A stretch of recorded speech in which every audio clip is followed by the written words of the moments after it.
ನಮಸ್ಕಾರ ಸ್ನೇಹಿತರೆ, ನನ್ನ ಕೆಲವೊಂದು ಗೌರವಾನ್ವಿತ ವೀಕ್ಷಕರು ಕೆಲವೊಂದು ಪ್ರಶ್ನೆಗಳನ್ನ ಕೇಳ್ತಾ ಇದ್ದಾರೆ. ಅದೇನು ಅಂತ ಹೇಳಿದ್ರೆ, ಈಗ ಸದ್ಯಕ್ಕಿರುವಂತಹ ಪರಿಸ್ಥಿತಿ ಭಾರತ ಮತ್ತು ಪಾಕಿಸ್ತಾನದ ಮಧ್ಯೆ ಯಾವುದೇ ಸಂದರ್ಭದಲ್ಲಿ ಯುದ್ಧ ಆಗುವಂತ ಸಾಧ್ಯತೆ ಇದೆ. ಈ ಸಾಧ್ಯತೆಗಳ ಬಗ್ಗೆ ಕೆಲವೊಂದು ಪ್ರಶ್ನೆಯನ್ನ ಎತ್ತಾ ಇದ್ದಾರೆ. ಅದೇನು ಅಂದ್ರೆ, ಕೆಲವರು ಕೇಳ್ತಾ ಇದ್ದಾರೆ ಯುದ್ಧ ಯಾವಾಗ ಪ್ರಾರಂಭ ಆಗಬಹುದು ಅಂತ ಕೇಳ್ತಾ ಇದ್ದಾರೆ. ಅಂದ್ರೆ ಬಹಳ ದಿನಗಳಿಂದ ಈ ತಯಾರಿ ನಡೀತದೆಯಲ್ಲ, ಯಾವಾಗ ಸ್ಟಾರ್ಟ್ ಮಾಡಬಹುದು ಅಂತ ಕೇಳ್ತಾ ಇದ್ದಾರೆ. ಹಾಗೇನೆ ಇನ್ನೊಬ್ರು ಯಾರೋ ಒಂದು ಕಮೆಂಟ್ ಹಾಕಿದ್ದಾರೆ, ನಿಮ್ಮ ಮೋದಿಗೆ ದಮ್ಮಿಲ್ಲ ಬಿಡಿ ಪಾಕಿಸ್ತಾನ ಜೊತೆ ಯುದ್ಧ ಮಾಡಲಿಕ್ಕೆ ಅಂತ ಕೂಡ ಒಂದು ಕಮೆಂಟ್ ಹಾಕಿದ್ದಾರೆ. ಈ ಪ್ರಶ್ನೆಗಳಿಗೆ ಉತ್ತರ ಕೊಡ್ಲಿಕ್ಕೆ ನಾನು ಇವತ್ತಿನ ಈ ಸಂಚಿಕೆಯಲ್ಲಿ ಪ್ರಯತ್ನಿಸ್ತೇನೆ. ಸ್ನೇಹಿತರೆ, ನಿಮ್ಮೆಲ್ಲರೂ ಕಾಫಿ ಜೊತೆ ಯೂಟ್ಯೂಬ್ ಚಾನಲ್ಗೆ ಸ್ವಾಗತಿಸ್ತಾ ಇದ್ದೇನೆ. ಸ್ನೇಹಿತರೆ, ನನ್ಗೂ ಮತ್ತು ನಿಮ್ಗೂ ಮಧ್ಯೆ ಇರುವಂತಹ ಕನೆಕ್ಷನ್ ಏನಾದ್ರು ಇದ್ರೆ ಈ ಕಮೆಂಟ್ಸ್. ಯಾಕಂದ್ರೆ ನೀವೇನೋ ಕಮೆಂಟ್ಸ್ ಹಾಕ್ತೀರಾ, ಅದಕ್ಕೆ ನಾನು ರಿಪ್ಲೈ ಹಾಕ್ತೇನೆ, ಅಥವಾ ಅದಕ್ಕೆ ಅಟ್ಲೀಸ್ಟ್ ಒಂದು ನೋಡಿದ್ದೇನೆ ಅಂತೇಳಿ ಗೊತ್ತಾಗ್ಲಿಕ್ಕಾಗಿರೋ ಒಂದು ತಮ್ಮ ಇಂಪ್ರೆಷನ್ ಇರ್ತಾನೆ, ಅದನ್ನ ನಾನು ಕ್ಲಿಕ್ ಮಾಡಿ ಬಿಡ್ತೇನೆ. ಅಂದ್ರೆ ನಿಮ್ಗೆ ಗೊತ್ತಾಗ್ತಾರೆ ನಾನು ನೋಡಿದ್ದೇನೆ ಅಂತಕೊಂಡು. ಕೆಲವೊಂದು ಕಮೆಂಟ್ಗಳಿಗೆ ನಾನು ಉತ್ತರ ಕೊಡೋ ಪ್ರಯತ್ನ ಪಡ್ತೇನೆ. ಅದರಲ್ಲಿ ಅಂದ್ರೆ ಎಲ್ಲದಕ್ಕೂ ಉತ್ತರ ಕೊಡ್ಲಿಕ್ಕೆ ನನಗೂ ಕೂಡ ಆಗಲ್ಲ, ಯಾಕಂದ್ರೆ ನಾನು ಕೂಡ ಬಹಳಷ್ಟು ಕೆಲಸಗಳಲ್ಲಿ ಬ್ಯುಸಿ ಆಗಿರ್ತೇನೆ. ಸೊ ನನಗೆ ಸಿಕ್ಕಿದಂತಹ ಸಮಯದಲ್ಲಿ ವಿಡಿಯೋಗಳನ್ನ ಮಾಡ್ಕೊಂಡು ಈ ಕಮೆಂಟ್ಸ್ಗಳಿಗೆ ಕೂಡ ಅಷ್ಟೇ ಆದಷ್ಟು ಉತ್ತರವನ್ನು ಕೊಡ್ಲಿಕ್ಕೆ ಪ್ರಯತ್ನಿಸ್ತೇನೆ. ಕೆಲವೊಂದು ಕಮೆಂಟ್ಗಳಿಗೆ ನನಗೆ ಉತ್ತರ ಕೊಡ್ಲಿಕ್ಕೆ ಆಗಲ್ಲ, ಹಾಗಾಗಿ ದಯವಿಟ್ಟು ಬೇಸರ ಪಟ್ಕೊಬೇಡಿ. ಹಾಗೇನೆ ಕೆಲವರು ಕಮೆಂಟ್ಸ್ ಹಾಕುವಾಗ ಆ ಭಾಷೆಯ ಮೇಲೆ ಕೂಡ ಸ್ವಲ್ಪ ನಿಗಾ ಇರಲಿ. ಕೆಲವೊಮ್ಮೆ ತುಂಬಾ ಕೆಟ್ಟ ಭಾಷೆಯನ್ನು ಉಪಯೋಗಿಸಿ ಕಮೆಂಟ್ ಹಾಕ್ತೀರಾ. ಇವನ್ನ ನನಗೆ ಬೈತಿರೋ ಅಥವಾ ಬೇರೆಯವ್ರಿಗೆ ಬೈತಾ ಇದ್ದೀರೋ ನನಗೆ ಅರ್ಥ ಆಗಲ್ಲ. ಏನೇ ಇರಲಿ, ಈ ಕಮೆಂಟ್ಸ್ ಅನ್ನೋದನ್ನ ಎಲ್ಲರೂ ನೋಡ್ತಾರೆ. ಆದ್ರಿಂದ ದಯವಿಟ್ಟು ಬೈಗುಳದ ಕಮೆಂಟ್ಸ್ ಅನ್ನ ಹಾಕ್ಲಿಕ್ಕೆ ಹೋಗ್ಬೇಡಿ. ನಿಮ್ಗೆ ಏನಾದ್ರು ಹೇಳ್ಬೇಕು ಅಂದ್ರೆ ಟೀಕೆ ಮಾಡೋದ್ರೆ ಟೀಕೆ ಮಾಡಿ, ನೀನ್ ಮಾಡಿ ಸರಿ ಇಲ್ಲ, ಹಾಗೆ ಹೇಳ್ಬೇಕಿತ್ತು, ಹೀಗೆ ಹೇಳ್ಬೇಕಿತ್ತು, ಈ ರೀತಿಯಾದಂತಹ ಯಾವುದೇ ಸಲಹೆಯನ್ನು ಕೊಡಿ, ನಾನು ಒಪ್ಕೊಳ್ತೇನೆ. ಯಾಕಂದ್ರೆ ನನ್ನ ಕಡೆಯಿಂದ ಕೂಡ ಕೆಲವೊಮ್ಮೆ ತಪ್ಪಾಗ್ತದೆ. ಆದ್ರಿಂದಾಗಿ ತಪ್ಪಾಗಿದ್ರೆ ತಪ್ಪಾಗಿದೆ ಅಂತ ಹೇಳಿ ನಾನು ತಿದ್ದುಕೊಳ್ಳಿ ಪ್ರಯತ್ನಿಸ್ತೇನೆ. ಅಥವಾ ನಾನು ಯಾಕೆ ಹೇಳಿದ್ದೇನೆ ಅಂತ ತಿಳ್ಕೊಂಡು ಅದಕ್ಕೆ ಕೂಡ ಕ್ಲಾರಿಫಿಕೇಶನ್ ಕೊಡ್ತೇನೆ. ನಾನು ಎಲ್ಲದನ್ನು ಹೇಳಲಿಕ್ಕೆ ಹೋಗಲ್ಲ. ಕೆಲವೊಂದು ಪ್ರೂಫ್ ನ ಇಟ್ಕೊಂಡು ಸಂಪೂರ್ಣವಾಗಿ ಸ್ಟಡಿ ಮಾಡಿ ಅದಾದ್ಮೇಲೆ ನಾನು ನಿಮ್ಗೆ ಈ ವಿಡಿಯೋದಲ್ಲಿ ಹೇಳ್ತೇನೆ. ಒಂದು ವಿಡಿಯೋ ಮಾಡ್ಬೇಕು ಅಂದ್ರೆ ನಾನು ತುಂಬಾ ರಿಸರ್ಚ್ ಮಾಡ್ಬೇಕಾಗಿ ಬರ್ತದೆ. ಕೆಲವೊಂದು ವಿಷಯಗಳಿಗೆ ರಿಸರ್ಚ್ ಮಾಡಬೇಕಾದಂತ ಅವಶ್ಯಕತೆ ಇರಲ್ಲ. ಸಾಮಾನ್ಯವಾಗಿ ರಾಜಕೀಯದ ಬಗ್ಗೆ ಮಾತಾಡುವಾಗ ಅಷ್ಟೊಂದು ರಿಸರ್ಚ್ ಮಾಡಬೇಕಾದಂತ ಅವಶ್ಯಕತೆ ಇರಲ್ಲ. ಯಾಕಂದ್ರೆ ಪ್ರತಿದಿನ ನಾವು ಒಂದಲ್ಲ ಒಂದು ಕಡೆಯಲ್ಲಿ ಎಲ್ಲದನ್ನು ಓದ್ತಾ ಇರ್ತೇವೆ ಅಥವಾ ನೋಡ್ತಾ ಇರ್ತೇವೆ. ಆದ್ರಿಂದಾಗಿ ನಮ್ಗೆ ಗೊತ್ತಿರ್ತದೆ. ಆದ್ರೆ ಬೇರೆ ಕೆಲವು ವಿಷಯದಲ್ಲಿ ತುಂಬಾ ರಿಸರ್ಚ್ ಮಾಡಿ ನಾವು ಮಾತಾಡ್ಬೇಕಾಗಿ ಬರ್ತದೆ. ಅದೇನಿರಲಿ, ಈಗ ಮುಖ್ಯ ವಿಷಯಕ್ಕೆ ಬರೋದಾದ್ರೆ, ನಿಮ್ಮ ಮೋದಿಗೆ ದಮ್ಮಿಲ್ಲ ಯುದ್ಧ ಮಾಡ್ಲಿಕ್ಕೆ ಅಂತ ಹೇಳಿದ್ದಾರೆ. ನಾನು ಒಂದು ತಿಳಿಸ್ಲಿಕ್ಕೆ ನಿಮ್ಗೆ ಇಷ್ಟಪಡ್ತೇನೆ. ಇಲ್ಲಿ ಮೋದಿಗೆ ದಮ್ಮು ಅಥವಾ ದಮ್ಮಿಲ್ಲ ಇದು ಮುಖ್ಯ ಆಗೋದಿಲ್ಲ. ಮೋದಿ ಯಾರು ಹೇಳಿ? ಕೇವಲ ಅವರು ನಮ್ಮ ಪ್ರಧಾನಿ. ನಾವು ಅವ್ರನ್ನ ಎಲೆಕ್ಟ್ ಮಾಡಿದ್ದೇವೆ, ಅವರು ಪ್ರಧಾನಿ ಆಗಿದ್ದಾರೆ. ನಮ್ಮ ದೇಶದ ಎಲ್ಲಾ ಪ್ರಜೆಗಳಿಗೂ ಕೂಡ ಪ್ರಧಾನಿನೇ ಅವರು. ಇವನ್ನ ರಾಹುಲ್ ಗಾಂಧಿಗೂ ಕೂಡ ಅವರು ಪ್ರಧಾನಿ, ಅದೇ ರೀತಿಯಲ್ಲಿ ನನಗೂ ಕೂಡ ಪ್ರಧಾನಿ. ಆದ್ರಿಂದಾಗಿ ಅವರು ನಮ್ಮ ಪ್ರಧಾನಿ ಆಗಿದ್ದಾರೆ ಹೊರತು ಬೇರೆ ಇನ್ನೇನು ಆಗಿರಲ್ಲ ಅವರು. ನಂತರ ಯುದ್ಧ ಮಾಡೋದು ಮೋದಿ ಖಂಡಿತವಾಗಿ ಯುದ್ಧ ಫೀಲ್ಡಿಗೆ ಹೋಗಲ್ಲ. ಯುದ್ಧ ಮಾಡೋದಿಲ್ಲ ಮೋದಿ ಅಲ್ಲ, ಅದಕ್ಕೆ ಬದಲಾಗಿ ಯುದ್ಧ ಮಾಡೋದು ಸೈನ್ಯ. ನಮ್ಮ ಸೈನ್ಯಕ್ಕೆ ದಮ್ ಇದೆಯಾ ಇಲ್ಲ ಅನ್ನೋದನ್ನ ಮಾತ್ರ ನಾವು ಯೋಚನೆ ಮಾಡ್ಬೇಕಾಗಿ ಬರ್ತದೆ. ಸೈನ್ಯಕ್ಕೆ ದಮ್ ಅಂದ್ರೆ ಏನು? ಅವ್ರಿಗೆ ಬೇಕಾದಷ್ಟು ಆಯುಧಗಳು ಸಿಗ್ಬೇಕು ಅವರಿಗೆ. ಹಾಗೇನೆ ಒಮ್ಮೆ ಅವ್ರು ಯುದ್ಧ ಭೂಮಿಗೆ ಇಳಿದ್ರು ಅಂತ ಹೇಳಿದ್ರೆ ಅವರಿಗೆ ಕಂಟಿನ್ಯೂಸ್ ಆಗಿ ಸಪ್ಲೈ ಇರಬೇಕಾಗ್ತದೆ. ಅದರಲ್ಲಿ ಮುಖ್ಯವಾಗಿ ಹೇಳ್ಬೇಕು ಅಂದ್ರೆ ಅವರಿಗೆ ಯುದ್ಧ ಸಾಮಗ್ರಿಗಳು ಹೋಗ್ತಾ ಇರಬೇಕಾಗ್ತದೆ. ಅದೇ ರೀತಿಯಲ್ಲಿ ಒಮ್ಮೆ ಯುದ್ಧಕ್ಕೆ ಇಳಿದ ಮೇಲೆ ಊಟ ತಿಂಡಿ ಎಲ್ಲದನ್ನು ಮಾಡ್ಬೇಕಾಗಿ ಬರ್ತದೆ. ಹಾಗಾಗಿ ಅವರಿಗೆ ಸರಿಯಾದ ರೀತಿಯಿಂದ ಫುಡ್ ಸಪ್ಲೈ ಕೂಡ ಆಗ್ತಾ ಇರಬೇಕಾಗ್ತದೆ. ಅದೇ ರೀತಿಯಲ್ಲಿ ಅವರಿಗೆ ಔಷಧಗಳನ್ನು ಕೂಡ ಕೊಡ್ತಾ ಇರಬೇಕಾಗ್ತದೆ. ಹಾಗೇನೆ ಯುದ್ಧ ಭೂಮಿಯಲ್ಲಿ ಅವ್ರಿಗೆ ಏನಾದ್ರೂ ಸಮಸ್ಯೆ ಆದ್ರೆ ಅವ್ರನ್ನ ಅಲ್ಲಿಂದ ತಕ್ಷಣವಾಗಿ ವೆಕೇಟ್ ಮಾಡುವಂತಹ ವ್ಯವಸ್ಥೆ ಕೂಡ ನಮ್ಮ ಸೈನ್ಯ ಮಾಡ್ಕೋಬೇಕಾಗ್ತದೆ. ಅಂದ್ರೆ ಅವ್ರಿಗೆ ಏನಾದ್ರು ಗಾಯ ಆಯ್ತು ಅಂದ್ರೆ ತಕ್ಷಣ ಅವ್ರನ್ನ ಅಲ್ಲಿಂದ ಆಸ್ಪತ್ರೆಗಳಿಗೆ ಸಾಗಿಸುವಂತಹ ಕೆಲಸ ಮಾಡಬೇಕು. ಬಹಳಷ್ಟು ತಯಾರಿಯನ್ನ ನಡೆಸ್ಕೋಬೇಕಾಗ್ತದೆ. ಇಲ್ಲಿ ಸಂಪೂರ್ಣವಾಗಿ ನಾವು ಡಿಪೆಂಡ್ ಆಗಿರೋದು ಸೈನ್ಯದ ಮೇಲೆ. ಈ ಸೈನ್ಯಕ್ಕೆ ದಮ್ ಇದೆಯಾ ಇಲ್ಲ ಅನ್ನೋದು ನಿಮ್ಗೆ ಗೊತ್ತಿದೆ. ಅಂದ್ರೆ ನಮ್ಮ ದೇಶದ ಸೈನ್ಯದ ಬಗ್ಗೆ ನಾನು ಹೇಳ್ತಾ ಇದ್ದೇನೆ. ನಂಗೆ ತುಂಬಾ ಹೆಮ್ಮೆ ಇದೆ. ನಮ್ಮ ಸೈನ್ಯ ಖಂಡಿತವಾಗಿ ಒಂದ್ ವೇಳೆ ಯುದ್ಧ ಆದ್ರೆ ಕೆಲವೇ ದಿನಗಳಲ್ಲಿ ಪಾಕಿಸ್ತಾನವನ್ನ ಬಗ್ಗು ಬಡಿತದೆ ಅನ್ನೋ ಒಂದು ಧೈರ್ಯ ನನಗಿದೆ. ನಮ್ಮ ಸೈನ್ಯದ ದಮ್ ಬಗ್ಗೆ ನನಗೆ ತುಂಬಾ ನಂಬಿಕೆ ಇದೆ. ಹಾಗಾಗಿ ಇಲ್ಲಿ ಮೋದಿ ವಿಷಯ ಬರಲ್ಲ, ಏನಿದ್ರು ಸೈನ್ಯದ ವಿಷಯ ಬರ್ತದೆ. ಆದ್ರಿಂದಾಗಿ ನಮ್ಮ ಸೈನ್ಯಕ್ಕೆ ದಮ್ ಇದೆ. ಯುದ್ಧವನ್ನ ಖಂಡಿತವಾಗಿ ಗೆಲ್ತೇವೆ ಅನ್ನೋ ಒಂದು ಭರವಸೆ ನನಗಿದೆ. ಈಗ ಈ ಹಿಂದೆ ನಡೆದಂತಹ 3-4 ಯುದ್ಧದಲ್ಲಿ ಕೂಡ ನಾವು ಪಾಕಿಸ್ತಾನವನ್ನ ಬಗ್ಗು ಬಡಿದಿದ್ದೇವೆ. ಸೊ ಈ ಬಾರಿ ಇನ್ನೂ ಸುಲಭದಲ್ಲಿ ಬಗ್ಗು ಬಡಿತೇವೆ ಅನ್ನೋ ಒಂದು ವಿಶ್ವಾಸ ನನಗಿದೆ. ಅದೇ ರೀತಿಯಲ್ಲಿ ಇನ್ನು ಕೆಲವರು ಕೇಳ್ತಾ ಇದ್ದಾರಲ್ಲ, ಯಾವಾಗ ಯುದ್ಧ ಮಾಡ್ತಾ ಇದ್ದಾರೆ? ಕೇವಲ ಹೀಗೆ ಭಾಷಣ ಮಾಡ್ಕೊಂಡಿರ್ತಾರ ಅಥವಾ ಯುದ್ಧ ಮಾಡ್ತಾರಾ ಅಂತ ಹೇಳ್ಕೊಂಡು ಕೂಡ ಪ್ರಶ್ನೆಯನ್ನು ಮಾಡ್ತಾ ಇದ್ದಾರೆ. ಖಂಡಿತವಾಗಿ ಹೌದು, ಯುದ್ಧ ಆಗೋದಂತೂ ಶತಸಿದ್ಧ ಅನಿಸ್ತಾ ಇದೆ ಸದ್ಯದ ಪರಿಸ್ಥಿತಿಯಲ್ಲಿ ನೋಡಿದ್ರೆ. ಆದ್ರೆ ಅದಕ್ಕೂ ಕೂಡ ಬಹಳಷ್ಟು ತಯಾರಿಯನ್ನ ಮಾಡ್ಕೋಬೇಕು. ಪ್ರಪ್ರಥಮವಾಗಿ ನಾವು ಯುದ್ಧ ಪ್ರಾರಂಭ ಮಾಡೋದಕ್ಕಿಂತ ಮೊದಲು ಆ ದೇಶವನ್ನ ಅರ್ಧ ಸೋಲ್ಸ್ಬಿಡ್ಬೇಕು. ಆ ಕೆಲಸವನ್ನ ಈಗ ಭಾರತ ಮಾಡ್ತಾ ಇದೆ. ನಿಮ್ಗೆ ಗೊತ್ತಿದೆ, ಅವ್ರ ಮೇಲೆ ಒಂದೊಂದೇ ರೀತಿಯಾದಂತಹ ದಿಗ್ಬಂಧನವನ್ನ ಹೇರ್ಕೊಂಡು ಬರ್ತಾ ಇದ್ದಾರೆ. ಮೊದಲಿಗೆ ಈ ವಾಟರ್ ಟ್ರೀಟಿ ಏನಿದೆ ಅದನ್ನ ಸಸ್ಪೆಂಡ್ ಮಾಡಿದ್ರು. ಈಗಾಗಲೇ ಅಲ್ಲಿಗೆ ಹರಿತಾ ಇರುವಂತಹ ನೀರನ್ನ ಎಲ್ಲಾ ಕಡೆಗಳಲ್ಲಿಯೂ ಬಂದ್ ಮಾಡುವಂತಹ ಕೆಲಸ ನಡೀತಾ ಇದೆ. ಅದಕ್ಕೂ ಕೂಡ ಕೆಲವರು ಪ್ರಶ್ನೆ ಮಾಡಿದ್ರು, ಭಾರತದಲ್ಲಿ ಈ ನೀರನ್ನ ಹಿಡಿದಿಟ್ಕೊಳ್ಳಿಕ್ಕೆ ವ್ಯವಸ್ಥೆ ಏನಿದೆ, ಎಲ್ಲಿ ಇವರು ಡ್ಯಾಮ್ಗಳನ್ನ ಕಟ್ಟಿದ್ದಾರೆ ಅಂತ ಕೂಡ ಪ್ರಶ್ನೆ ಮಾಡಿದ್ದಾರೆ. ಆದ್ರೆ ಭಾರತ ಸರ್ಕಾರ ಈಗ ತೋರಿಸ್ತಾ ಇದೆ ಯಾವ ರೀತಿಯಾಗಿ ನಾವು ಇವರಿಗೆ ಸಮಸ್ಯೆ ಉಂಟು ಮಾಡಬಹುದು ಅಂತೇಳಿ. ಈಗಾಗಲೇ ಚಿನಾಬ್ ನದಿ ಇದೆಯಲ್ಲ ಅದನ್ನ ಈಗಾಗಲೇ ಬಂದ್ ಮಾಡಿಬಿಟ್ಟಿದ್ದಾರೆ. ಅಂದ್ರೆ ಪಾಕಿಸ್ತಾನಕ್ಕೆ ನೀರು ಹರಿವನ್ನ ಸ್ಟಾಪ್ ಮಾಡಿಬಿಟ್ಟಿದ್ದಾರೆ. ನಂತರ ಮುಂದಿನ ದಿನಗಳಲ್ಲಿ ಜೇಲಂ ನದಿ ಇದೆಯಲ್ಲ ಅದರ ನದಿ ನೀರನ್ನ ಕೂಡ ಬಂದ್ ಮಾಡುವಂತಹ ತಯಾರಿಯನ್ನ ನಡೆಸ್ತಾ ಇದ್ದಾರೆ. ಕೆಲವು ದಿನಗಳಲ್ಲಿ ಅದು ಕೂಡ ಆಗ್ತದೆ. ಆ ಮೂಲಕ ಸಿಂಧ್ ಪ್ರಾಂತ್ಯ ಮತ್ತು ಪಂಜಾಬ್ ಪ್ರಾಂತ್ಯದಲ್ಲಿ ಈ ಸಂಪೂರ್ಣ ಈ ಕೃಷಿ ಚಟುವಟಿಕೆ ಏನ್ ನಡೀತಿದೆ ಇದೆಲ್ಲದನ್ನು ಸ್ಥಗಿತಗೊಳಿಸಲಿಕ್ಕೆ ಭಾರತ ಕೈ ಹಾಕಿದೆ. ಅಲ್ಲಿ ಈಗಾಗಲೇ ಬಹಳಷ್ಟು ಸಮಸ್ಯೆಗಳನ್ನ ಫೇಸ್ ಮಾಡ್ತಾ ಇದ್ದಾರೆ. ಅದ್ರ ಜೊತೆಗೆ ಕೃಷಿ ಒಂದ್ ವೇಳೆ ಅವರಿಗೆ ಸಂಪೂರ್ಣವಾಗಿ ಈ ಬಾರಿ ಕೈ ಕೊಡ್ತು ಅಂತ ಹೇಳಿದ್ರೆ, ಅಂದ್ರೆ ಅಲ್ಲಿ ನೀರಿದ್ರೆ ತಾನೇ ಕೃಷಿ ಆಗ್ತದೆ. ಅದೇ ಕೃಷಿ ಆಗಿಲ್ಲ ಅಂತ ಹೇಳಿದ್ರೆ ಆಗ ಅಲ್ಲಿ ಮುಂದಿನ ದಿನಗಳಲ್ಲಿ ಈ ಆಹಾರಕ್ಕೆ ಸಂಬಂಧಪಟ್ಟಂತ ಕ್ರೈಸಿಸ್ ಉಂಟಾಗ್ತದೆ. ಅದನ್ನ ಮನಗಂಡೆ ಈಗ ಮೊದಲಿಗೀಗ ನೀರನ್ನ ಬಂದ್ ಮಾಡಿಬಿಟ್ಟಿದ್ದಾರೆ. ಈಗಾಗಲೇ ನೀವು ಕೆಲವೊಂದು ಫೋಟೋಗಳನ್ನ ನೋಡಿರ್ಬೋದು, ಅಲ್ಲಿಯ ನದಿಗಳು ಯಾವ ರೀತಿಯಾಗಿ ಬತ್ತಿ ಹೋಗಿದೆ ಅಂತೇಳಿ. ನಂತರ ರಾಜತಾಂತ್ರಿಕವಾಗಿ ಎಲ್ಲಾ ದೇಶಗಳಿಂದ ಪಾಕಿಸ್ತಾನಕ್ಕೆ ಸಿಗ್ತಾ ಇದ್ದಂತಹ ಸಹಾಯವನ್ನ ಈಗ ಕಟ್ ಮಾಡ್ಲಿಕ್ಕೆ ಭಾರತ ಪ್ರಯತ್ನ ಪಡ್ತಾ ಇದೆ. ಈಗಾಗಲೇ ಅದರಲ್ಲಿ ಆಲ್ಮೋಸ್ಟ್ ಯಶಸ್ಸನ್ನ ಭಾರತ ಗಳಿಸಿದೆ. ಅದರಲ್ಲೂ ಮುಖ್ಯವಾಗಿ ಹೇಳಬೇಕಂದ್ರೆ ಪಾಕಿಸ್ತಾನ ಭಿಕ್ಷಾ ಪಾತ್ರೆ ಹಿಡ್ಕೊಂಡು ಎಲ್ಲ ಕಡೆ ಸುತ್ತಾಡ್ತಾ ಇರೋದು ನಿಮ್ಗೆ ಗೊತ್ತಿದೆ. ಅದೇ ರೀತಿಯಲ್ಲಿ IMF ಕಡೆ ಕೂಡ ಇವ್ರು ಹೋಗಿದ್ದಾರೆ.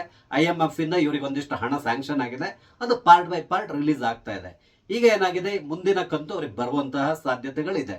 ಇದೇ ಸಂದರ್ಭದಲ್ಲಿ ಭಾರತ ಇದಕ್ಕೆ ಅಬ್ಜೆಕ್ಷನ್ ಮಾಡ್ತಾ ಇದೆ. ಏನ್ ಮಾಡಿದೆ ಅಂತ ಹೇಳಿದ್ರೆ, ಈ ಹಿಂದೆ ತಗೊಂಡಂತ ಹಣ ಇದೆಯಲ್ಲ ಆ ಹಣವನ್ನ ಇವರು ಭಯೋತ್ಪಾದನೆಗಾಗಿ ಯೂಸ್ ಮಾಡ್ತಾ ಇದ್ದಾರೆ ಅಂತ ಹೇಳ್ಕೊಂಡು ಕೆಲವೊಂದು ದಾಖಲೆಗಳನ್ನ ಈಗಾಗಲೇ IMF ಸಬ್ಮಿಟ್ ಮಾಡಿದೆ. ಆದ್ರಿಂದಾಗಿ ಈಗ IMF ಇಲ್ಲಿ ಸಂಪೂರ್ಣವಾದಂತಹ ಆಡಿಟಿಂಗ್ ನಿಂತಿದೆ.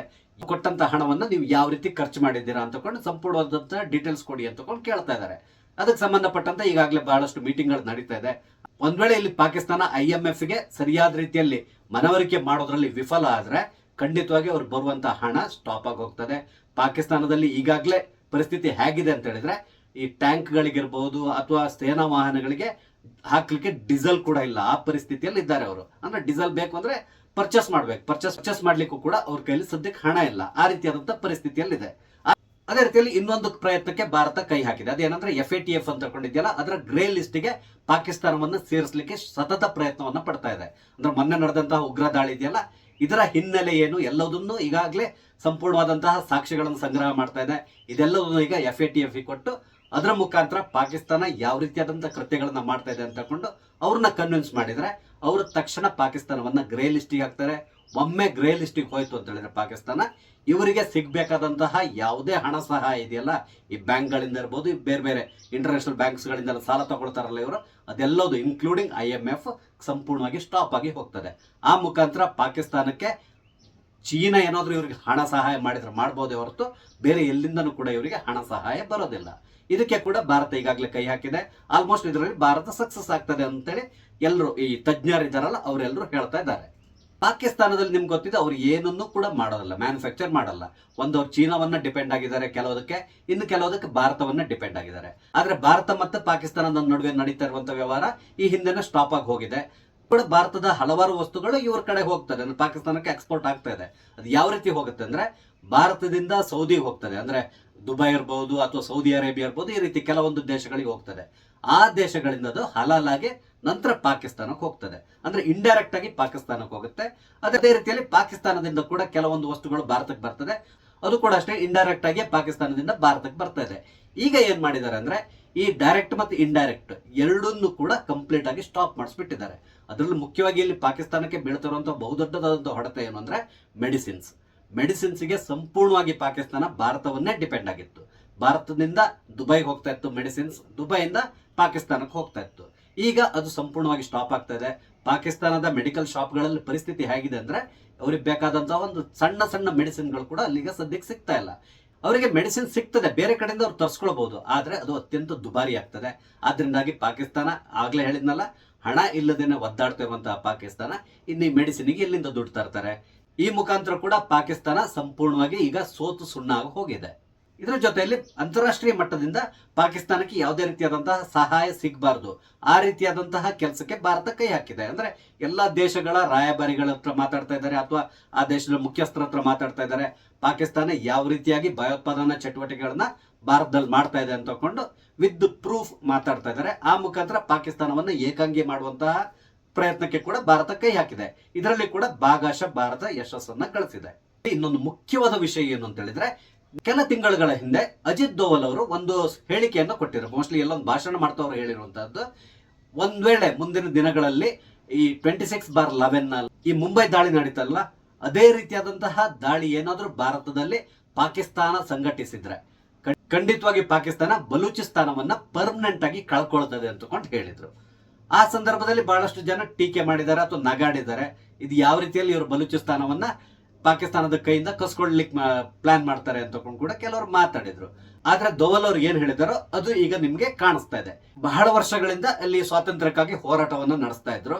ಈಗ ಏನಾಗಿದೆ ಅಂದ್ರೆ ಭಾರತದ ಜೊತೆಗೆ ಪಾಕಿಸ್ತಾನದ ಸಂಬಂಧ ಈಗ ಈ ರೀತಿ ಆಗಿದೆಯಲ್ಲ, ಅಂದ್ರೆ ಯುದ್ಧ ಸನ್ನದ್ಧ ಸ್ಥಿತಿಗೆ ಬಂದ್ಬಿಟ್ಟಿದೆಯಲ್ಲ, ಈ ಸಂದರ್ಭದಲ್ಲಿ ಪಾಕಿಸ್ತಾನ ಏನ್ ಮಾಡ್ತು, ಭಾರತ ಯಾವುದೇ ಸಮಯದಲ್ಲಿ ಯುದ್ಧ ಘೋಷಣೆ ಮಾಡುವಂತ ಸಾಧ್ಯತೆ ಇದೆ ಅಂತೇಳಿ ಅಲ್ಲಿಂದ ಸೈನಿಕರನ್ನೆಲ್ಲರನ್ನು ಕೂಡ ಈಗ ಭಾರತದ ಗಡಿಗೆ ಮೂವ್ ಮಾಡಿಬಿಟ್ಟಿದ್ದಾರೆ. ಅಂದ್ರೆ ಅಲ್ಲಿ ಸೈನಿಕರನ್ನ ಇಟ್ಟಿದ್ದಾರೆ, ಆದ್ರೂ ತುಂಬಾ ಕಮ್ಮಿ ಸೈನಿಕರನ್ನ ಈ ಬಲೂಚಿಸ್ತಾನದಲ್ಲಿ ಇಟ್ಟಿದ್ದಾರೆ. ಈ ಪರಿಸ್ಥಿತಿಯ ಲಾಭವನ್ನ ಈಗ BLA ಪಡ್ಕೊಳ್ತಾ ಇದೆ, ಅಂದ್ರೆ ಬಲೂಚಿಸ್ತಾನ್ ಲಿಬರೇಷನ್ ಆರ್ಮಿ ಪಡ್ಕೊಳ್ತಾ ಇದೆ. ಅವ್ರು ಏನ್ ಮಾಡ್ತಾ ಇದ್ದಾರೆ, ಅಲ್ಲಿಯ ಒಂದೊಂದೇ ನಗರಗಳನ್ನ ಗೆಲ್ತಾ ಬರ್ತಾ ಇದ್ದಾರೆ. ಈಗಾಗಲೇ ನಿಮ್ಗೆ ಗೊತ್ತಿರ್ಬೋದು, ಮಂಗೂಚರ್ ಅಂತ ಒಂದು ಸಿಟಿ ಇದೆ. ಆ ಸಿಟಿಯನ್ನ ಈಗ ಸಂಪೂರ್ಣ ತಮ್ಮ ಹತೋಟಿ ತಗೊಂಡಿದ್ದಾರೆ. ಅದಾದ್ಮೇಲೆ ನಿನ್ನೆ ಕಲತ್ ಅನ್ನುವ ಒಂದು ಸಿಟಿ ಇದೆ, ಅದನ್ನ ಕೂಡ ಈಗ ತಮ್ಮ ಹತೋಟಿ ತಗೊಂಡಿದ್ದಾರೆ. ಅಲ್ಲಿರುವಂತಹ ಎಲ್ಲಾ ಸರ್ಕಾರಿ ಕಟ್ಟಡಗಳನ್ನ ತಮ್ಮ ವಶಕ್ಕೆ ಪಡ್ಕೊಂಡ್ ಬಿಟ್ಟಿದ್ದಾರೆ. ಅಲ್ಲಿರುವಂತಹ ಬ್ರಿಡ್ಜ್ ಗಳನ್ನೆಲ್ಲ ಸ್ಫೋಟ ಮಾಡಿಬಿಟ್ಟಿದ್ದಾರೆ. ಅಂದ್ರೆ ಹೊರಗಡೆಯಿಂದ ಪಾಕಿಸ್ತಾನಿ ಸೈನಿಕರು ಒಳಗಡೆ ಬರಬಾರ್ದು, ಆ ರೀತಿಯಾದಂತಹ ಕೆಲಸಗಳನ್ನ ಮಾಡ್ತಾ ಇದ್ದಾರೆ. ಹಾಗೇನೆ ನಿನ್ನೆ ತರ್ಬಾತ್ ಅನ್ನುವ ಒಂದು ಪ್ರಾಂತ್ಯದಲ್ಲಿ ಪಾಕಿಸ್ತಾನದ 22 ಸೈನಿಕರನ್ನ ಇವರು ಕೊಂದು ಬಿಟ್ಟಿದ್ದಾರೆ. ಈಗಾಗಲೇ 100 ಪಾಕಿಸ್ತಾನಿ ಸೈನಿಕರನ್ನ ಇವರು ಬಲೂಚಿಸ್ತಾನ್ ಲಿಬರೇಷನ್ ಆರ್ಮಿ ಅವರು ಕೊಂದಿದ್ದಾರೆ. ಅವರು ಈಗ ಕಣ್ಣಿಟ್ಟಿರೋದು ಕ್ವೆಟ್ಟಾ ಸಿಟಿ ಮೇಲೆ. ಸದ್ಯದಲ್ಲೇ ಬಹುಶಃ ಕ್ವೆಟ್ಟಾವನ್ನು ಕೂಡ ಅವರು ವಶಪಡಿಸಿಕೊಳ್ತಾರೆ. ಆ ಮುಖಾಂತರ ಬಲೂಚಿಸ್ತಾನವನ್ನ ಸಂಪೂರ್ಣವಾಗಿ ತಮ್ಮ ಹಿಡಿತಕ್ಕೆ ತಗೊಳ್ಳುವಂತಹ ಪ್ರಯತ್ನಕ್ಕೆ BLA ಕೈ ಹಾಕಿದೆ. ಇಲ್ಲಿ ಪಾಕಿಸ್ತಾನ ಬಾಯಿ ಬಡ್ಕೊಳ್ತಾ ಇದೆ. ಈ BLA ಅವರು ಈ ತರ ಮುಂದುವರಿತಾ ಇದ್ದಾರಲ್ಲ, ಇದ್ರ ಹಿಂದೆ ಭಾರತದ ರಾ ಇದೆ ಅಂತ ತಕೊಂಡು. ಆದ್ರೆ ನಿಮ್ಗೆ ಗೊತ್ತಿದೆ, ನಮ್ಮ ದೇಶದಲ್ಲಿ ಬುದ್ಧ ಹುಟ್ಟಿದ್ದಾರೆ, ಅದೇ ರೀತಿಯಲ್ಲಿ ಮಹಾತ್ಮ ಗಾಂಧಿ ಅವರು ಕೂಡ ಹುಟ್ಟಿದ್ದಾರೆ. ಇವರೆಲ್ಲರೂ ಕೂಡ ಅಹಿಂಸೆಯನ್ನೇ ಬೋಧನೆ ಮಾಡಿದವರು. ಇಂತಹ ಮಹಾನ್ ವ್ಯಕ್ತಿಗಳು ಹುಟ್ಟಿರುವಂತಹ ದೇಶದ ನಾವು ಯಾವತ್ತಾದ್ರೂ ಹಿಂಸೆಗೆ ಪ್ರಚೋದನೆ ಕೊಡ್ತೀವ? ಖಂಡಿತವಾಗಿ ಕೊಡ್ಲಿಕ್ಕೆ ಹೋಗಲ್ಲ. ಹಾಗಾಗಿ ಇಲ್ಲಿ ಬಲೂಚಿಸ್ತಾನದಲ್ಲಿ ಏನ್ ನಡೀತಿದೆ ಇದಕ್ಕೂ ಮತ್ತೆ ಭಾರತಕ್ಕೂ ಯಾವುದೇ ರೀತಿಯಾದಂತಹ ಸಂಬಂಧ ಇಲ್ಲ. ಇದನ್ನ ನೀವೆಲ್ಲರೂ ಅರ್ಥ ಮಾಡ್ಕೋಬೇಕು. ಬಲೂಚಿಸ್ತಾನದವರು ಅವ್ರೇನೋ ಅವರಿಗೆ ಸ್ವಾತಂತ್ರ್ಯ ಬೇಕು, ಅವರು ಹೋರಾಟವನ್ನು ನಡೆಸ್ತಾ ಇದ್ದಾರೆ, ಅಲ್ಲಿ ರಕ್ತಪಾತ ಆಗ್ತದೆ. ಇದಕ್ಕೂ ಮತ್ತು ನಮ್ಮ ದೇಶಕ್ಕೂ ಖಂಡಿತವಾಗಿ ಸಂಬಂಧ ಇಲ್ಲ. ಅದೇ ರೀತಿಯಲ್ಲಿ ಇನ್ನೊಂದ್ ಕಡೆ ಅಫ್ಘಾನಿಸ್ತಾನ ಅವರು ಕೂಡ ಮುಂದೊತ್ತಿ ಬರುವಂತ ಸಾಧ್ಯತೆ ಇದೆ. ಅಲ್ಲಿ ಡುರಾಂಡ್ ಲೈನ್ ಏನಿದೆ ಅದನ್ನ ಮೀರಿ ಅವ್ರ ಒಳಗಡೆ ನುಗ್ಗುವಂತ ಸಾಧ್ಯತೆ ಇದೆ. ಇದ್ರ ಜೊತೆಯಲ್ಲಿ ಇನ್ನೊಂದು ಸಮಸ್ಯೆಯಲ್ಲಿ ಕಾಡ್ತಾ ಇರೋದು ಏನು ಅಂದ್ರೆ, ಈ ಖೈಬರ್ ಪಖ್ತೂನ್ಖಾದಲ್ಲಿ ಕೂಡ ಅಷ್ಟೇ ಈ ಪಶ್ತೂನಿಗಳಿದಾರಲ್ಲ, ಅವರು ಕೂಡ ಈಗ ಪಾಕಿಸ್ತಾನದ ವಿರುದ್ಧ ತಿರುಗಿ ಬಿದ್ದಿದ್ದಾರೆ. ಅವರು ಕೂಡ ಅಲ್ಲಿ ಯುದ್ಧವನ್ನ ಸಾರ್ಬಿಟ್ಟಿದ್ದಾರೆ. ಮೋಸ್ಟ್ಲಿ ಸದ್ಯದಲ್ಲೇ ಪಾಕಿಸ್ತಾನ ಇದೆಯಲ್ಲ ಛಿದ್ರ ಆಗ್ತದೆ.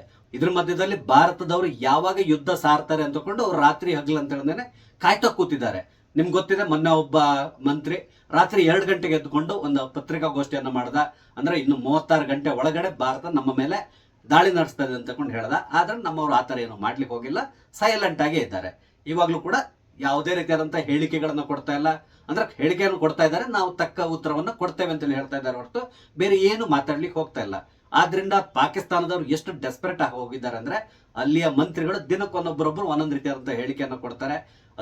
ನಿನ್ನೆ ಪಾಕಿಸ್ತಾನದ ರಾಯಭಾರಿ, ಆತ ರಷ್ಯಾದಲ್ಲಿರೋದು, ಆ ರಷ್ಯಾದ ರಾಯಭಾರಿ ಕೂಡ ಒಂದು ಹೇಳಿಕೆಯನ್ನು ಕೊಟ್ಟಿದ್ದಾನೆ.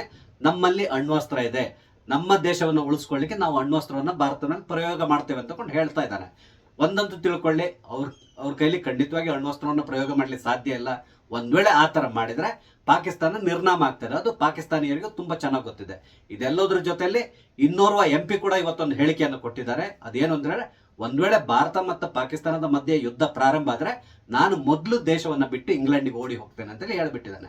ಅಂದ್ರೆ ಆತನಿಗೆ ಈಗಾಗಲೇ ಕನ್ಫರ್ಮ್ ಆಗೋಗಿದೆ, ಒಂದ್ ವೇಳೆ ಯುದ್ಧ ಏನಾದ್ರು ಪ್ರಾರಂಭ ಆದ್ರೆ ಕೆಲವೇ ದಿನಗಳಲ್ಲಿ ಭಾರತ ಪಾಕಿಸ್ತಾನವನ್ನ ಬಗ್ಗು ಬಡಿತದೆ ಅಂತ ಗೊತ್ತಾಗಿದೆ.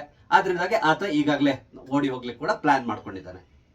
ಹಾಗಾದ್ರೆ ಭಾರತ ಯಾವಾಗ ಯುದ್ಧ ಪ್ರಾರಂಭ ಮಾಡ್ತದೆ? ಈಗಾಗಲೇ ಯುದ್ಧ ಪ್ರಾರಂಭ ಮಾಡಿದೆ. ಯಾವ ರೀತಿ ಅಂದ್ರೆ, ನಾವು ನೇರವಾಗಿ ಇನ್ನು ಯುದ್ಧ ಭೂಮಿಗೆ ಇಳಿದಿಲ್ಲ, ಆದ್ರೆ ಅದಕ್ಕೆ ಬದಲಾಗಿ ಬೇರೆ ಬೇರೆ ರೀತಿಯಾದಂತಹ ಯುದ್ಧವನ್ನ ಮಾಡ್ತಾ ಇದ್ದೇವೆ. ಈಗ ನೀವು ನೋಡ್ತಾ ಇದ್ದೀರಲ್ಲ, ಅಲ್ಲಿ BLA ಆವಾಗಲೇ ಹೇಳಿದ್ನಲ್ಲ, ಅವ್ರು ಯಾವ ರೀತಿಯಾಗಿ ಮುಂದೊತ್ತಿ ಬರ್ತಾ ಇದ್ದಾರೆ ಅಂತೇಳಿ. ಹಾಗೇನೆ ಈಗ ಪಶ್ತೂನಿಗಳು ಅವರು ಕೂಡ ಮುಂದೊತ್ತಿ ಬರುವಂತ ಸಾಧ್ಯತೆ ಇದೆ. ಸಿಂಧ್ ಪ್ರಾಂತ್ಯದಲ್ಲೂ ಕೂಡ ಬಹಳಷ್ಟು ಸಮಸ್ಯೆಗಳಿದೆ. ಅವರು ಕೂಡ ಈ ಪಾಕಿಸ್ತಾನದ ಸರ್ಕಾರದ ಮೇಲೆ ಯುದ್ಧ ಸಾರುವಂತಹ ಸಾಧ್ಯತೆಗಳಿದೆ. ಈ ರೀತಿಯಾಗಿ ಒಂದೊಂದು ಕಡೆಯಿಂದ ಪಾಕಿಸ್ತಾನ ಏನಿದೆ, ಆಕ್ಚುಲಿ ಮೇನ್ ಅಂದ್ರೆ ಪಾಕಿಸ್ತಾನ ಪಂಜಾಬ್, ಈ ಪಂಜಾಬ್ ಪ್ರಾಂತ್ಯದ ಮೇಲೆ ಅವರೇ ಮುಗಿ ಬೀಳುವಂತ ಸಾಧ್ಯತೆ ಇದೆ. ಇದ್ರ ಮಧ್ಯದಲ್ಲಿ ಭಾರತ ಈ ಸಾರಿ ಮೇನ್ ಟಾರ್ಗೆಟ್ ಹಾಕೊಂಡಿರೋದು POK ಅಂತ ಹೇಳ್ಕೊಂಡು ಎಲ್ಲರೂ ಹೇಳ್ತಾ ಇದ್ದಾರೆ. ಹಾಗಾಗಿ ಪಿಒಕೆಯನ್ನು ನಾವು ಮರುವಶ ಪಡ್ಕೊಂಡ್ರೆ ಅಲ್ಲಿಗೆ ನಮ್ಮ ಬಹುದೊಡ್ಡದಂತಹ ಆಸೆ ಮತ್ತು ಬಹು ವರ್ಷಗಳಿಂದ ಪೆಂಡಿಂಗ್ ಇರುವಂತಹ ಈ ಒಂದು ಸಮಸ್ಯೆಗೆ ಪರ್ಮನೆಂಟ್ ಪರಿಹಾರ ಸಿಕ್ಕಿದಾಗ ಆಗ್ತದೆ. ಇರ್ತದೆ, ಸಮಸ್ಯೆ ಇರ್ತದೆ, ಆದ್ರೆ ಸದ್ಯಕ್ಕಂತೂ ಪಿಒಕೆನ ನಮ್ಮ ಕೈಗೆ ತಗೊಂಡ್ರೆ ಮುಂದಿನ ದಿನಗಳಲ್ಲಿ ಬರುವಂತಹ ಸಮಸ್ಯೆನ ನಾವು ಏನಾಯ್ತು ಅದನ್ನ ಫೇಸ್ ಮಾಡ್ಕೊಂಡು ಹೋಗ್ಬೋದು. ಅದೇನು ದೊಡ್ಡದಾದಂತಹ ವಿಷಯ ಆಗ್ಲಿಕ್ಕಿಲ್ಲ. ನಾನು ಈ ಸಮಯದಲ್ಲಿ ನಮ್ಮ ಶಿಕ್ಷಣ ಇಲಾಖೆಗೆ ಒಂದು ರಿಕ್ವೆಸ್ಟ್ ಮಾಡ್ಕೋತಾ ಇದ್ದೇನೆ. ಅದೇನು ಅಂದ್ರೆ, ಈಗ ಸೋಷಿಯಲ್ ಸ್ಟಡೀಸ್ ಬುಕ್ಸ್ ಎಲ್ಲ ಪ್ರಿಂಟ್ ಮಾಡಿರ್ತೀರಾ ಅಥವಾ ಪ್ರಿಂಟಿಂಗ್ ನಡೀತಾ ಇರ್ಬೋದು. ಸಾಮಾನ್ಯವಾಗಿ ಸೋಷಿಯಲ್ ಸ್ಟಡೀಸ್ ಬುಕ್ಸ್ ನಲ್ಲಿ ಈ ಮ್ಯಾಪ್ಗಳೆಲ್ಲ ಇರ್ತದೆ. ಆ ಮ್ಯಾಪ್ ನಲ್ಲಿ ಪಾಕಿಸ್ತಾನದ ಮ್ಯಾಪ್ ಕೂಡ ಬಂದೇ ಬರ್ತದೆ. ಪಾಕಿಸ್ತಾನದ ಮ್ಯಾಪ್ ಇದೆಯಲ್ಲ, ಬಹುಶಃ ಇನ್ನೊಂದು ಕೆಲ ದಿನಗಳಲ್ಲಿ ಸಂಪೂರ್ಣ ಬದಲಾಗುವಂತ ಸಾಧ್ಯತೆಗಳಿದೆ. ಯಾಕಂದ್ರೆ ಒಂದ್ ಕಡೆ ಬಲೂಚ್ನವ್ರು ಒಂದು ಪಾರ್ಟ್ ಅನ್ನು ಕಿತ್ಕೊಂಡು ಹೋಗ್ತಾರೆ, ಇನ್ನೊಂದ್ ಕಡೆ ಸಿಂಧು ಕೂಡ ಕಿತ್ಕೊಳ್ಳುವಂತ ಸಾಧ್ಯತೆ ಇದೆ. ಅದೇ ರೀತಿಯಲ್ಲಿ ಖೈಬರ್ ಪಖ್ತೂನ್ಖಾ ಕೂಡ ಅವ್ರ ಕೈಯಿಂದ ತಪ್ಪಿ ಹೋಗುವಂತ ಸಾಧ್ಯತೆ ಇದೆ. ಹಾಗೂ ಪಿಒಕೆ ಬಿಡಿ, ನಾವು ಯಾವಾಗಲೂ ನಮ್ಮ ದೇಶದ ಭಾಗ ಅಂತ ಹೇಳ್ಕೊಂಡು ತೋರಿಸ್ಕೊಂಡ್ ಬರ್ತಾ ಇದ್ದೇವೆ. ಆದ್ರಿಂದಾಗಿ ಈ ಮ್ಯಾಪ್ ಇದೆಯಲ್ಲ ಬದಲಾಗುವಂತ ಸಾಧ್ಯತೆ ಇದೆ. ಹಾಗಾಗಿ ಪುನಃ ಪ್ರಿಂಟ್ ಮಾಡ್ಲಿ ಸ್ವಲ್ಪ ನಾವು ಹಣವನ್ನು ಖರ್ಚು ಮಾಡ್ಬೇಕಾಗಿ ಬರ್ತದೆ. ಆದ್ರಿಂದ ಸ್ವಲ್ಪ ದಿನ ಕಾದು ನಂತರ ಪ್ರಿಂಟ್ ಮಾಡೋದು ಒಳ್ಳೇದು ಅಂತೇಳಿ ನನಗೆ ಅನಿಸ್ತಾ ಇದೆ. ಸ್ನೇಹಿತರೆ, ನಿಮ್ಗೆ ಉತ್ತರ ಸಿಕ್ಕಿರಬಹುದು ಅಂತೇಳಿ ನಾನು ತಿಳ್ಕೊಳ್ತೇನೆ. ಯಾಕಂದ್ರೆ ಈ ಭಾರತ ಯಾವಾಗ ಯುದ್ಧ ಪ್ರಾರಂಭ ಮಾಡ್ತದೆ ಅಂತೇಳಿ ಹೇಳ್ತಾ ಇದಾರಲ್ಲ, ಯುದ್ಧ ಪ್ರಾರಂಭ ಮಾಡ್ತಾ ಇದ್ದಾರೆ ಅಂದ್ರೆ ನೇರವಾಗಿ ಯುದ್ಧಕ್ಕೆ ಇಳಿತಾ ಇದ್ದಾರೆ. ಬಹುಶಃ ಕೆಲ ದಿನಗಳನ್ನು ತಗೊಳ್ಬಹುದು. ತಯಾರಿ ಅಂತೂ ತುಂಬಾ ಅದ್ಭುತವಾಗಿ ನಡೀತಾ ಇದೆ. ಎಲ್ಲಾ ರೀತಿಯಾದಂತಹ ತಯಾರಿಯನ್ನು ಮಾಡಿಕೊಂಡೇ ನಾವು ಯುದ್ಧಕ್ಕೆ ಇಳಿತೇವೆ. ಒಮ್ಮೆ ಯುದ್ಧಕ್ಕೆ ಇಳಿದ ಮೇಲೆ ಹಿಂತಿರುಗಿ ನೋಡುವಂತ ಪ್ರಶ್ನೆ ಬರಲ್ಲ. ಪಾಕಿಸ್ತಾನವನ್ನ ಬಗ್ಗು ಬಡಿಲಿಕ್ಕೆ ಏನೆಲ್ಲ ಬೇಕೋ ಎಲ್ಲಾ ರೀತಿಯಾದಂತಹ ವ್ಯವಸ್ಥೆಯನ್ನು ಮಾಡಿಕೊಂಡೇ ಮುಂದುವರಿತಾ ಇದ್ದಾರೆ. ಇದು ಖಂಡಿತವಾಗಿ ಪಾಕಿಸ್ತಾನ ಹೆಚ್ಚು ದಿನಗಳ ಕಾಲ ಯುದ್ಧ ಮಾಡುವಂತಹ ಸಾಧ್ಯತೆಗಳಿಲ್ಲ. ನೋಡೋಣ, ಇನ್ನು ಸ್ವಲ್ಪ ದಿನ ಕಾಯೋಣ. ನಮ್ಗೇನು ಸಮಸ್ಯೆ ಇಲ್ಲ ಕಾಯಲಿಕ್ಕೆ, ಆದ್ರೆ ನಾವು ಕಾಯ್ತಾ ಇರೋಣ ಯುದ್ಧ ಯಾವಾಗ ಪ್ರಾರಂಭ ಆಗ್ತದೆ, ಯಾವಾಗ ಮುಗಿತದೆ ಅಂತ ಹೇಳ್ಕೊಂಡು. ನಾನು ಹಂಚ್ಕೊಂಡಂತ ವಿಷಯ ನಿಮ್ಗೆ ಇಷ್ಟ ಆದ್ರೆ ದಯವಿಟ್ಟು ಲೈಕ್ ಮಾಡಿ, ಶೇರ್ ಮಾಡಿ, ಹಾಗೆ ದಯವಿಟ್ಟು ನನ್ನ ಚಾನಲ್ ಸಬ್ಸ್ಕ್ರೈಬ್ ಮಾಡಿ, ನಂಗೆ ಸಪೋರ್ಟ್ ಮಾಡಿ. ನಮಸ್ತೆ, ಜೈ ಹಿಂದ್.